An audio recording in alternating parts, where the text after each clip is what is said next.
नमस्कार मित्रांनो, स्वागत आहे तुमचं आपलं यूट्यूब चॅनल व्हीजी क्लासेसवरती। तर पहा मित्रांनो, तलाठी भरतीबाबत एक महत्त्वाची अपडेट बघा या व्हिडिओमध्ये आपण घेणार आहोत।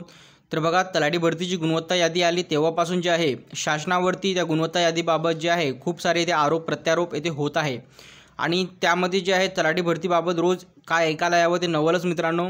तर आता बघा, या तलाठी भरती प्रक्रियेमध्ये जे आहे इथे एक नवीन ट्विस्ट इथे आलेला आहे। तर तो असा की बघा, पेपरफुटीचा आरोपी असलेला जो हे आहे व्यक्ती आहे तो पोलीस गुप्तवार्ता विभागामध्ये एक सहाय्यक अधिकारी म्हणून इथे कार्यरत आहे मित्रांनो। आणि ही महत्त्वाची अपडेट बघा तलाठी भरतीबाबत इथे येत आहे। तर आता प्रश्न इथे निर्माण होतो की नेमकी आता कार्यवाही जे आहे हे कोणावर इथे होणार आहे। तर पहा, या संबंधित जे आहे आपण हा व्हिडिओमध्ये सर्व माहिती इथे बघणार आहोत। तर पहा, सुरू करूया आजचा आपला व्हिडिओ। तर पहा मित्रांनो, इथे बघा आपल्याला इथे दिसत आहे की बघा हा जो व्यक्ती आहे तलाठी भरतीचा, याला बघा 200 पैकी एकूण 201 एक गुण येथे परीक्षेमध्ये इथे मिळालेला आहे नॉर्मलाइज स्कोर म्हणून। आणि बघा हा आरोपी एक पेपरफुटीचा आरोपी आहे मित्रांनो आणि पोलीस गुप्तवार्ता विभागामध्ये सहाय्यक अधिकारी म्हणून इथे कार्यरत आहे।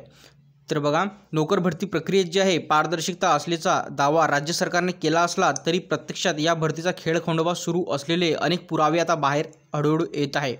आणि नुकत्याच जे आहे जाहीर झालेल्या तलाठी भरती परीक्षेत 200 पैकी तब्बल 201 गुण मिळालेला देवीसिंग अंबरसिंग जारवाल हा उमेदवार जे आहे त्याचेच एक उदाहरण। विशेष म्हणजे बघा, पेपरफुटीच्या घोटाळ्याचा चौकशी करण्याची जबाबदारी जी आहे असलेल्या पोलीस खात्यालाच या उमेदवाराने ठकवले आहे मित्रांनो।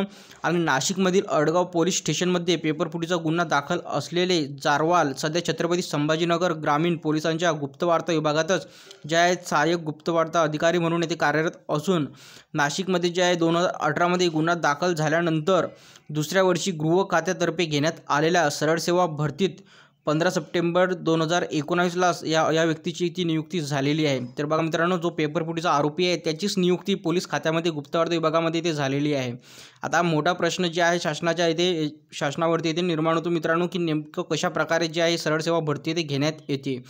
आणि त्यानंतर जे आहे पोलीस भरतीच्या प्रक्रियेत जे आहे कॅरेक्टर प्रमाणपत्र हा महत्त्वाचा पुरावा लागतो। परंतु मित्रांनो, याने जे आहे या व्यक्तीने साहजिकच इथे फेक कॅरेक्टर प्रमाणपत्र बनवलेलं असणार आणि तिथे सादर केलं असणार। आणि त्यानंतर बघा, या व्यक्ती संदर्भात नेमके कुठले गुन्हे इथे दाखल आहेत। तर बघा, पेपरफुटी प्रकरण जे आहे नाशिकमध्ये बघा 2018मध्ये नाशिकच्या अडगाव पोलीस स्टेशनमध्ये पेपरफुटीचा गुन्हा दाखल आहे। आणि 2019मध्ये बघा राज्य गुप्तवार्ता अधिकारी पदावर जे आहे सरळ सेवा भरती छत्रपती संभाजीनगरमध्ये नोकरीमध्ये नियुक्त झाला हा उमेदवार। आणि त्यानंतर बघा 2023मध्ये सिडको MIDC पोलिसांच्या छाप्यात जे आहे वनरक्षक भरती प्रकरणी पसार झालेल्या चौघांपैकी एक असल्याचा संशय यावरती आहे। आणि बघा 2024मध्ये जे आहे रविवारी 7 जानेवारी जाहीर तलाठी भरती 200 पैकी 201 गुणांनी उत्तीर्ण झालेला आहे। तर पहा मित्रांनो, आता अशा प्रकारे जे हे प्रकरण आता येथे एक प्रकरण रोजचं इथे समोर येत आहे तलाठी भरतीबाबत। आता हा जो तलाठी भरतीमध्ये घोळ होत आहे मित्रांनो, हा घोळ थांबवण्याचा फक्त एकच रस्ता आहे। तो रस्ता म्हणजे असा की ह्या ज्या सरळ सेवा भरती होतात तलाठी भरती, तर ही तलाठी भरती जी आहे MPSCच्या ताब्यात तिथे द्यायला पाहिजे मित्रांनो। MPSC मार्फत ही जी भरती आहे ती व्हायला पाहिजे, जेणेकरून यामध्ये कुठलाही भोंगळ येथे कारभार येथे होणार नाही। तर वा मित्रांनो, अशा प्रकारे जी आहे बातमी आपण या व्हिडिओमध्ये सविस्तरपणे बघितली। तर व्हिडिओ थांबवता येतेच, भेटूया पुढच्या व्हिडिओमध्ये लवकरच। धन्यवाद।